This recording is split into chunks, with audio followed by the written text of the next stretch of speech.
Welcome to learning school by Sachin. हम पढ़ रहे थे इंडियन आर्ट्स के बारे में, मंदिर और वास्तुकला के बारे में। लास्ट लेक्चर में हमने कवर किए थे पूर्वी, पश्चिम और जो पहाड़ी क्षेत्र के जो मंदिर होते हैं उनके बारे में। इसमें हम डिस्कस करेंगे द्रविड़ शैली के जो मंदिर होते हैं, साउथ यानी कि जो दक्षिण के मंदिर होते हैं उनके बारे में हम डिस्कस करेंगे। तो लेक्चर 6 पार्ट 3 मंदिर वास्तुकला और मूर्ति कला पर। तो चलिए स्टार्ट करते हैं इसका पार्ट 3। द्रविड़ या दक्षिण भारत मंदिर शैली, जैसे कि हमारे नॉर्थ में नागर मंदिर के विपरीत द्रविड़ मंदिर एक परिसर की दीवार के भीतर संलग्न है। सामने की दीवार के बीच में एक प्रवेश द्वार है जो गोपुरम के नाम से जाना जाता है। तमिलनाडु में मुख्य मंदिर मीनार का आकार विमान के रूप में जाना जाता है, यानी कि जो उसका जो मुख्य आकार होता है किसके नाम जाना जाता है, वो विमाना के नाम से जाना जाता है। एक सीढ़ीदार पिरामिड की तरह जो उत्तर भारत के घुमावदार शिखर की तुलना में ज्यामितीय रूप से ऊपर उठता है। आपने जैसे देखा होगा कि ये ऐसे चलता है, आपने मान लीजिए ऐसे बढ़ा दिया इसको तो इसके ऊपर क्या चलेगा, अब इसके ऊपर और कम होता चला जाएगा। तो इस तरीके से ये पिरामिड के रूप में ऊपर की ओर बढ़ता है। ये ही डिफरेंस है नागर और दक्षिण के मंदिरों में। वो ऐसे चलता है फिर जाकर वैसे घूम जाता है, ये एक ज्यामितीय आकार के रूप में चलता है। दक्षिण भारतीय मंदिर में शिखर शब्द का प्रयोग केवल मंदिर के शीर्ष पर मुकुट तत्व के लिए किया जाता है, यानी कि जो उसका मुकुट होता है दक्षिण भारत के मंदिरों का वो केवल वही शिखर कहलाता है, जो आमतौर पर एक छोटे स्तूपिका या अष्टकोणीय गुंबद के आकार का होता है, जो उत्तर भारतीय मंदिर के गर्भगृह के अमलमक और कलश के बराबर होता है। जैसे कि आप ये डायग्राम में देख रहे हैं, ये एक द्रविड़ शैली का मंदिर है जो हमने लास्ट शुरू के फर्स्ट पार्ट में कवर किया था। इसमें क्या होता है, गोपुरम तो वैसे बेसिकली साउथ के मंदिरों में होता है, फिर एक मंडप होता है, गर्भगृह होता है, और यहाँ से यहाँ तक इसका एक विमाना होता है। लेकिन द्रविड़ शैली में क्या होता है, द्रविड़ शैली में यहाँ पर आकर एक क्या हो जाता है, कलश हो जाता है, अमलका हो जाता है। बस उसी को हटाकर यहाँ पे ये क्या यूज करते हैं, ये शिखर यूज करते हैं। बस ये डिफरेंस है द्रविड़ टेम्पल और दक्षिण भारत के टेम्पल, द्रविड़ शैली के टेम्पलों में। यानी कि आप देख रहे होंगे ये क्या चल रहा है, ये एक ऐसे पिरामिड के रूप में ऊपर की तरफ बढ़ रहा है, यानी कि घटता जा रहा है। ये वो ऐसे घूम जाता था। तो इसमें क्या डिफरेंस है, बस यही डिफरेंस है कि इसके जो अष्टकोणीय गुंबद के आकार का होता है, शिखर शब्द का प्रयोग केवल मंदिर के कलश अमलकम के बराबर होता है, यानी कि जो अमलकम और कलश होते हैं उनके बराबर होता है। मिथुन और नदी की देवी गंगा और यमुना जैसे चित्र मिलना सामान्य होगा। दक्षिण में आपको आमतौर पर भयंकर द्वारपालों या मंदिर की रखवाली करने वाले द्वारपालों की मूर्तियां मिलेगी। द्वारपालों से मीनिंग है जैसे कि नंदी महाराज की मूर्ति आपको देखने पर मिलेगी। कहां पर, ये द्वारपाल पर आपको देखने की मिलेगी जो उसकी रखवाली करते हैं। मिथुन और नदी की देवी गंगा और यमुना जैसे चित्र मिलना कि कहां पर है, ये उत्तर भारत के जो नागर शैली के जो मंदिर होते हैं उसमें आपको गंगा और यमुना की नदी के चित्र मिलेंगे, जबकि यहाँ पर गोपुरम मंडपा के साथ क्या मिलेगा, द्वारपाल या द्वारपालों की मूर्तियां मिलेगी, जैसे कि नंदी महाराज की मूर्ति हो गई। सहायक मंदिर या तो जिला है, मुख्य मंदिर के बगल में छोटे छोटे मंदिर है।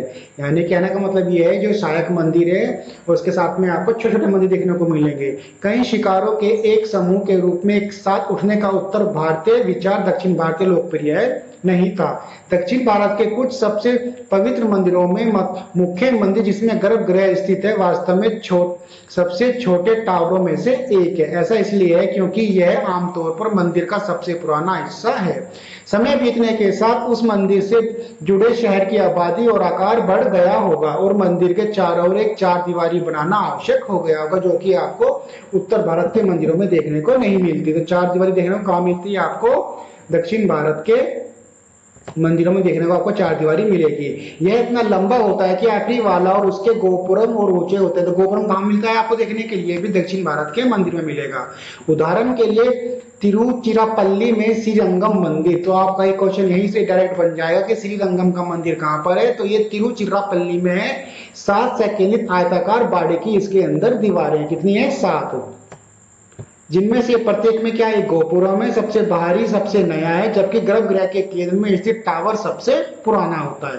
यानी कि सबसे पुराना यानी कि छोटा टावर होता है उसके नीचे क्या रखी जाती है, गर्भगृह की मूर्ति रखी जाती है।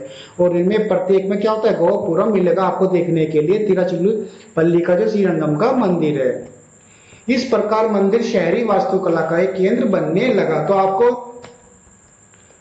गोपुरम मिलेगा, मंडप कहाँ मिलते हैं, ये जो आप देख रहे हैं ये कहाँ है, ये मंडप और गर्भगृह विमाना तो आपको मिलेगा, ये तो मिलेगा आपको साउथ में विमाना तो।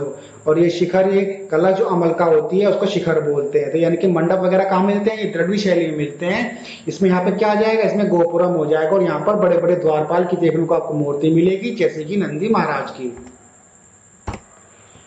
कांचीपुरम, तंजावुर या तंजूरे जिसे कहते हैं आज की डेट में तंजौर, मदुरै और कुंभकोणम तमिलनाडु के सबसे प्रसिद्ध मंदिर शहर है। जो आप ये मंदिर देख रहे हैं डायग्राम में, ये तमिलनाडु का फेमस मंदिर है मीनाक्षी टेम्पल, जो अक्सर एग्जाम में पूछा जाता है। ये कहाँ पर है, ये चेन्नई मदुरै में है, यानी तमिलनाडु के मदुरै शहर के अंदर मीनाक्षी टेम्पल है। जहाँ 8वीं से 12वीं शताब्दी के दौरान मंदिर की भूमिका केवल धार्मिक मामलों तक ही सीमित नहीं थी। भूमि के विशाल क्षेत्रों को नियंत्रित करते हुए मंदिर समृद्ध प्रशासनिक केंद्र बन गए। जिस तरह मुख्य प्रकार के नागर मंदिरों के कई उपखंड है, उसी तरह द्रविड़ मंदिरों के भी उपखंड है। जैसे कि ये मूल रूप से 5 अलग अलग आकृतियों के होते हैं, जैसे कि वर्ग, जिसे आमतौर पर कूट कहा जाता है। तो क्या कहा जाता है, कूट कहा जाता है। और यह भी कैटोसरा यानी कि आयताकार या शैला या आयतसरा अंडाकार, जिसे गज पृथ्वी या हाथी समर्पित या वर्तक भी कहा जाता है। जो आप ये डायग्राम में मंदिर देख रहे हैं, ये गोंडी कोंडा चोलापुरम का टेम्पल है। घोड़े जूते के आकार और अष्टकोणीय या अष्टसरा के साथ अपसाइडल चैत्य के व्यंजन वोल्टेड आकार प्राप्त करते हैं। अपसाइडल मतलब गोल गुम्बदकार। सामान्यतः मंदिर की योजना और विमान के आकार को प्रतिष्ठित देवता के प्रतीकात्मक प्रकृति द्वारा वातानुकूलित किया गया था, इसलिए के प्रतीकों के लिए विशिष्ट प्रकार के मंदिरों को विशिष्ट प्रकार करना उचित था। हालांकि यह याद रखना चाहिए कि यह उपखंड का एक सरलीकृत भेदभाव है। अपनी अनूठी शैली बनाने के लिए विशिष्ट अवधियों और स्थानों में कई अलग अलग आकृतियों को जोड़ा जा सकता है। पल्लव प्राचीन दक्षिण भारतीय राजवंशों में से एक थे, जो 2री शताब्दी ईस्वी पूर्व से आंध्र प्रदेश में सक्रिय थे और तमिलनाडु में बसने के लिए दक्षिण में चले गए। अगर आपको जानना है तो आपको मेरी हिस्ट्री वाली क्लास देख लेना, इसमें मैंने डिटेल से बताया हुआ है। जो ये वाला एरिया था, एक पल्लवों का था, ये वाला चोल का था और ये वाला चेर का था। उनका इतिहास 6वीं से 8वीं शताब्दी तक बेहतर ढंग से परिलिखित है, जब उन्होंने पत्थर और कुछ स्मारकों में कई शिलालेख छोड़े थे। उनकी शक्तिशाली राजाओं ने अपने साम्राज्य को उपमहाद्वीप के विभिन्न हिस्सों में फैलाया। कभी कभी उड़ीसा के सीमाओं तक भी वो पहुंच गए थे और दक्षिण पूर्वी एशिया के साथ उनके संबंध भी मजबूत थे। कहने का मतलब यह है, भारत एक उपमहाद्वीप भी कहा जाता है क्योंकि ये 3 ओर से समुद्र से घिरा हुआ है, तो इसको एक उपमहाद्वीप भी कहा जाता है। इसके पश्चिम में अरब सागर है, उधर बंगाल की खाड़ी है और इधर आपको हिंद महासागर देखने को मिल सकता है। हिंद महासागर, इसका नाम भारत के नाम पर ही पड़ा है, जिसका नाम पहले हिंदुस्तान होता था, तो इसलिए इसका नाम हिंद महासागर रखा गया है। ये ऐसा इकलौता महासागर है जिसका नाम किसी देश के नाम पर रखा गया है। हालांकि वे ज्यादातर शैव थे, यानी कि जो ये पल्लव जो ये ज्यादातर क्या थे, शैव थे, लेकिन कहीं पर वैष्णव मंदिर के भी उनके शासन कि जो मंदिर है वो भी बच गए हैं। इसमें से कोई संदेह नहीं है कि दक्कन के लंबे बौद्ध इतिहास से वो प्रभावित थे। उनकी प्रारंभिक इमारतें यह आमतौर पर माना जाता है कि वो रॉक कट थी। रॉक कट क्या होती है, जो चट्टानों को काटकर बनाई जाती है, जैसे कि अजंता एलोरा की केव्स है, वो रॉक कट गुफाएं हैं। जबकि बाद की इमारतें संरचनात्मक थी। यह मानने का कारण है कि संरचनात्मक इमारतों को तब भी जाना जाता था जब रॉक कट वाले लोगों की खुदाई की जा रही थी। प्रारंभिक इमारतों को आमतौर पर कर्नाटक के पुलकेशिन द्वितीय के चालुक्य राजा के समकालीन महेंद्र वर्मन जो प्रथम के शासनकाल के लिए जिम्मेदार ठहराया जाता है। तो जो प्रारंभिक इमारतें हैं वो कर्नाटक के किसमें, पुलकेशिन द्वितीय के चालुक्य जो राजा थे, ये समकालीन कौन थे, महेंद्र वर्धन प्रथम। फिर एक आते हैं नरसिंह वर्मन प्रथम, जिसे ममल्ला के नाम से भी जाना जाता है। ये क्वेश्चन आपका बन जाएगा कि किसको ममल्ला के नाम से जाना जाता था, तो वो कौन थे, वो नरसिंह प्रथम थे, जिन्होंने 640 ईस्वी पूर्व के आसपास पल्लव शासन पर उन्होंने क्या कर लिया था, उन्होंने कब्जा कर लिया था। साम्राज्य के विस्तार के लिए मनाया जाता है कि अपने पिता को पुलकेशिन द्वितीय के हाथों हार का बदला लेने और महाबलीपुरम में अधिकांश भवन निर्माण कार्यों का उद्घाटन करने के लिए मनाया जाता है। उनके बाद इसका नाम क्या पड़ गया, ममल्लापुरम के नाम से भी इसको जाना जाता है। यानी कि जो पुलकेशिन द्वितीय के हाथों उनके पिता की जो वो हार हो गई थी, उसका बदला लेने के लिए नरसिंह प्रथम ने इसका नाम ममल्ला घोषित कर दिया, जो ममल्ला के नाम से जाने जाते हैं। महाबलीपुरम के तट पर मंदिर बाद में बनाया गया नरसिम्हा वर्मन द्वितीय के शासनकाल में, जिसे राजसीमा भी कहा जाता है, जिन्होंने 700 से 728 ईस्वी पूर्व तक शासन किया था। जो आप ये मंदिर देख रहे हैं, ये कौन सा मंदिर है? ये शो टेम्पल है, यानी कि तट मंदिर है। कौन सा मंदिर है ये? शो टेम्पल है। ये कहां पर है? ये महाबलीपुरम के तट पर है। ये किसने बनाया था? नरसिंह वर्मन द्वितीय के शासनकाल में बना, जिसे राजसीमा के नाम से भी जाना जाता है। तो जो ये नरसिंह वर्मन है प्रथम, इसके नाम पे तो महाबलीपुरम का नाम अमल्लापुरम पड़ा था, और इनके जो बेटे हुए नरसिंह वर्मन द्वितीय, जिसको राजसीमा कहा जाता था, उन्होंने ही शो टेम्पल यानी कि महाबलीपुरम में तट मंदिर किस कराया था? उन्होंने तट मंदिर। तट मंदिर कहां पर है? ये महाबलीपुरम में। इसका निर्माण किसने करवाया था? मारसिंह वर्मन द्वितीय ने कराया था, जिसको राजसीमा के नाम से भी जाना जाता है, जिन्होंने 700 से 728 ईस्वी पूर्व तक शासन किया था। अब यह समुद्र के सामने पूर्व की ओर उन्मुख है, यानी कि कौन सी तरफ है? पूर्व की ओर है। इसमें वास्तव में 3 मंदिर हैं, 2 तो शिव के हैं, जो एक पूर्वी और एक पश्चिम की ओर है, और बीच में एक विष्णु मंदिर है, जिसे अनंत शयन के रूप में दिखाया गया है। तो इसमें कितने मंदिर है? तट मंदिर, यानी कि जो ये शो टेम्पल है, इसके अंदर 3 मंदिर है, 2 शिव के हैं और बीच में भगवान शिव उस विष्णु का है। यह ऐसा मान्य है कि क्योंकि मंदिरों में आमतौर पर एक ही मुख्य मंदिर होता है और पूजा से दूर 3 क्षेत्र नहीं होते हैं। इससे पता चलता है कि शायद मूल रूप से इस तरह की कल्पना नहीं की गई है और अलग अलग मंदिरों को अलग अलग समय पर जोड़ा हो सकता है। यानी कि जो कल्पना की गई थी, वो 3 मंदिरों को बता रहे हैं कि वो शायद अलग अलग टाइम के, उनको आपस में जोड़ दिया गया, शायद संरक्षकों के परिवर्तनों के साथ संशोधित किया गया हो। कंपाउंड में एक पानी की टंकी गोपुरम का एक प्रारंभिक उदाहरण और कई अन्य छवियों के प्रमाण है। मंदिरों की दीवारों के साथ बैल की मूर्ति, नंदी, शिव का पर्वत, और ये मंदिर की निचली दीवारों पर नक्काशी के साथ सदियों से खारे पानी से भरी हवा के कटाव के कारण गंभीर रूप से विकृत हो गए हैं। जैसे कि आप देख रहे हैं, ये महाबलीपुरम का टेम्पल है, जो कि महाबली, ये रथ टेम्पल में 5 अलग अलग मूर्तियां देखने को आपको मिल जाएगी, यानी कि इसको कहते हैं 5 रथ। क्या कहते हैं इसको? 5 रथ टेम्पल कहते हैं इसको, जो महाबलीपुरम में है।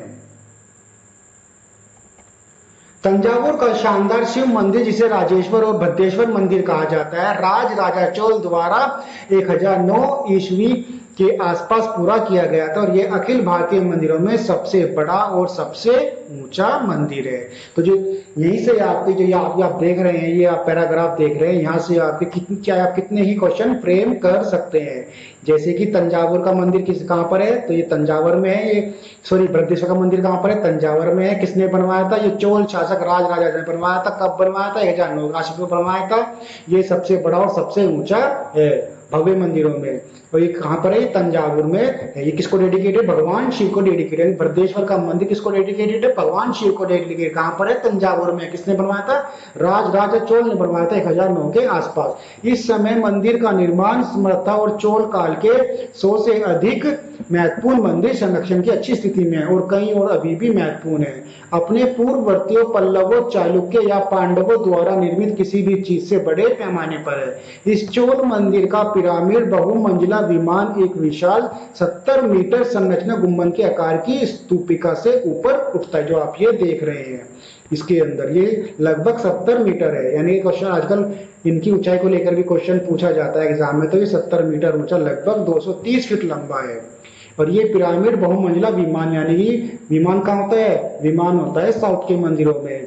तो ये चालुक्य ने बनवाया था, यानी कि जो राज राजा चोल थे, उन्होंने ये बनवाया था। यह अखिल भारतीय मंदिरों में सबसे बड़ा और सबसे ऊंचा मंदिर है। तो सबसे बड़ा और सबसे ऊंचा मंदिर कौन सा है? तंजावुर का बृहदेश्वर मंदिर, जो भगवान शिव को डेडिकेटेड है। यह इस मंदिर में है कि पहली बार 2 बड़े गोपुर प्रवेश द्वार के लिए विशिष्ट मूर्तिकला कार्यक्रम के साथ नोटिस किया गया था, जिसकी कल्पना मंदिर के साथ की गई थी। तो यहाँ पर कितने गोपुर है? यहाँ पर 2 गोपुर है। विशाल नदी आकर शिखर के कोनों को डॉट करती है, और शीर्ष पर कलश अपने आप में लगभग 3 मीटर और 8 सेंटीमीटर ऊंचा है। सैकड़ों प्लास्टर क्या करते हैं? विमान को सजाते है। जैसा कि आप देख रहे हैं, कितने फीट का है? ये लगभग 3 फीट का है, और ये सैकड़ों प्लास्टर की जो है विमान को सजाती है। हालांकि यह संभव है कि इनमें से कुछ मराठा काल के दौरान जोड़े गए हों और हमेशा चोल काल से संबंधित नहीं थे। मंदिर के मुख्य देवता शिव हैं, जिन्हें 2 मंजिला गर्भगृह में स्थापित एक विशाल लिंगम के रूप में दिखाया गया है। गर्भगृह के चारों ओर की दीवारों ने पौराणिक कथाओं का विस्तार किया है, जिन्हें चित्रित या भित्ति चित्रों और मूर्तियों के माध्यम से दर्शाया गया है। अब आते हैं हम दक्कन में वास्तुकला। कर्नाटक जैसे क्षेत्रों में उत्तर और दक्षिण भारतीय दोनों मंदिरों से प्रभावित मंदिर वास्तुकला की अलग अलग शैलियों का उपयोग किया जाता है, जबकि कुछ विद्वान इस क्षेत्र की इमारतों को विशिष्ट रूप से या तो नागर या द्रविड़ मानते हैं या उनको उनकी बीच में रखते हैं। एक शंकर शैली जो 7वीं शताब्दी के मध्य के बाद लोकप्रिय हो गई, कुछ प्राचीन ग्रंथों को उसको वैश्य के रूप में जाना जाता है। शंकर मीन्स जो शंकर वर्ड होता है, दो यानी कि दो शब्दों को मिलाकर जो नया शब्द बनता है उसे कहते हैं शंकर शब्द। ये शंकर शैली किसका है?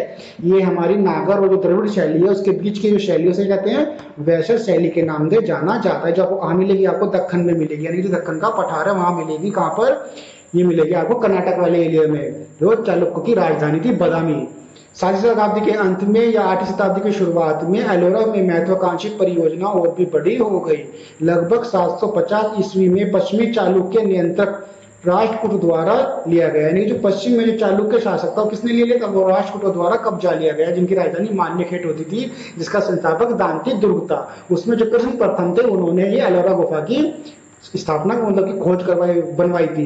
वास्तुकला में उनकी सबसे बड़ी जो है वो क्या है? कैलाश मंदिर है, जो कृष्ण प्रथम ने यानी कृष्णराज जो प्रथम थे उन्होंने बनवाया था। वो चालुक्य वंश के थे, यानी कि सॉरी राष्ट्रकूट वंश के थे। ये आपको अजंता की गुफा सॉरी एलोरा की गुफा नंबर 16 में आपको देखने को मिल जाएगा। कहां पर? कैलाश मंदिर है, जो भारत में रोकट वास्तुकला में कम से कम एक सहस्राब्दी लंबी परंपरा की परिणति है। यह नदी मंदिर के साथ एक पूर्ण द्रविड़ इमारत है, चूंकि मंदिर शिव को समर्पित है। गोपुरम जैसा प्रवेश द्वार, आसपास के मठ, सहायक मंदिर, सीढ़ियां और एक भव्य टावर या विमान जो 30 चट्टानों तक बढ़ रहा है। कैलाश मंदिर के निर्माण के लिए अखंड पहाड़ी के एक हिस्से को धैर्यपूर्वक उकेरा गया था। एलोरा में राजकुचरण की मूर्ति क्रिया गतिशील है। आंकड़े अक्सर आदमकद से बड़े होते हैं, जो अद्वितीय भव्यता और सबसे जबरदस्त ऊर्जा से भरे होते हैं। दक्कन में दक्षिण भाग में यानी कर्नाटक के क्षेत्र में जहां वैसर वास्तुकला की कुछ प्रयोगात्मक शंकर शैलियों का पाया जाता है, यानी कि वैसर शैली क्या है? वो जो द्रविड़ और नागर के बीच मिलेगी वो आपको वैसर कहलाएगी। पुलकेशिन प्रथम ने 543 में बदामी के आसपास की भूमि को सुरक्षित करने के बाद पश्चिमी चालुक्य साम्राज्य की स्थापना की। तो चालुक्य वंश की स्थापना किसने की थी? पुलकेशिन प्रथम ने की थी। इनकी राजधानी क्या थी? बदामी, जो आधुनिक कर्नाटक में जो आप ये देख रहे हैं ये बदामी का टेम्पल है। प्रारंभिक पश्चिम चालुक्य ने 8वीं शताब्दी के मध्य तक दक्षिण के अधिकांश हिस्सों पर शासन किया, जब उन्हें राष्ट्रकूटों ने हटा दिया था। तो राष्ट्रकूटों ने जो उन्हें हटा दिया तो उन्होंने क्या करवाई थी? उन्होंने एलोरा की गुफाएं का निर्माण करवाया। प्रारंभिक चालुक्य गतिविधि संरचनात्मक मंदिरों की है। सबसे प्राचीन संभवतः ऐहोल में रावण की पहाड़ी गुफा है। ऐहोल में यानी कि रावण की पहाड़ी गुफा कहाँ है? ऐहोल में है, जो अपनी विशिष्ट मूर्तिकला शैली के लिए जानी जाती है। साइट पर सबसे महत्वपूर्ण मूर्तियों में एक नटराज की मूर्ति भी आपको देखने को मिल जाएगी, जो सप्त मातृकाओं के बड़े से बड़े आकार के चित्रणों से घिरी हुई है। 3 शिव के बाएं और 4 उनकी दाईं ओर है। आकृतियों को सुंदर पतले शरीर, लंबे अंडाकार चेहरों की विशेषता होती है, जो बेहद ऊंचे बेलनाकार मुकुटों के साथ ऊपर होते हैं, और छोटी धोती पहनने के लिए दिखाया जाता है, जो बारीक कटी हुई धारियों द्वारा चिन्हित होती है, जो प्लेटिंग का संकेत देती है।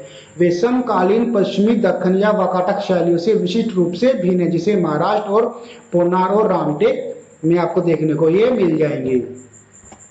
कई शैलियों का संकरण और समावेश चालुक्य भवनों की पहचान थी। एक विक्रमादित्य के शासन काल में उनकी जो मुख्य रानी लोक महादेवी द्वारा, उनकी कौन सी महारानी थी?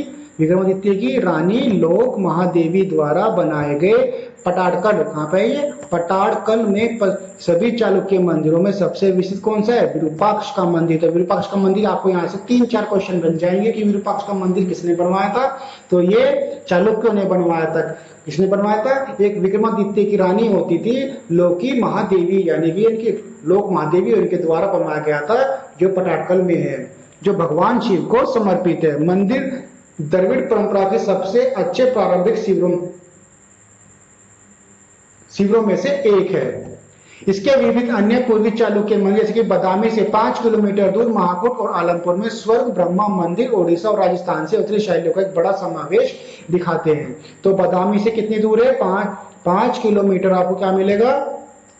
महाकुटा और आलमपुर में स्वर्ग ब्रह्मा मंदिर मिलेगा, जो उड़ीसा और राजस्थान की उत्तरी शैलियों का एक बड़ा समावेश दिखाते हैं। साथ में ही आपको ऐहोल में क्या देखने को मिल जाएगा, दुर्गा मंदिर भी देखने को मिल जाएगा, जो गुम्बदाकार मंदिर की पहले की शैली के साथ अद्वितीय, जो बोध चैत्य ऐहोल की याद दिलाता है और बाद में एक बरामदे से घिरा हुआ है। जो आप ये देख रहे हैं फोटो में, ये कौन सा मंदिर है, ये दुर्गा मंदिर है। कहाँ पर है, ये ऐहोल में है, जो गुम्बदाकार आकार का ये जो बोध चैत्य ऐहोल होते थे, ये उनकी याद दिलाता है।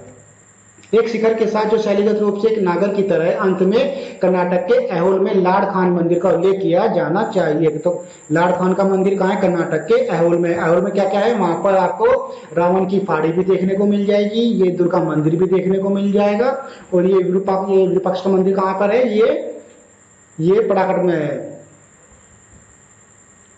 ऐसा लगता है कि पहाड़ियों से दूर लकड़ी की छत वाले मंदिरों से बना है, सिवाय इसके कि इसका निर्माण पत्थर से किया गया है। फिर हम इन विभिन्न शैलियों को एक ही स्थान पर कैसे समझेंगे, जिज्ञासा के रूप में या नवा विचारों के रूप में। निसंदेह वे वास्तुकाल की एक रचनात्मक समूह की गतिशैली अभिव्यक्ति है, जो शेष भारत में अपने साथियों के साथ प्रतिस्पर्धा कर रहे थे। किसी भी स्पष्टीकरण जो भी हो, ये इमारतें महान कला ऐतिहासिक रुचि की बनी हुई है। चोल और पांड्य शक्ति के पतन के साथ कर्नाटक के होयसल दक्षिण भारत में प्रमुखता से बड़े और मैसूर पर केंद्रित सबसे महत्वपूर्ण संरक्षक बन गए।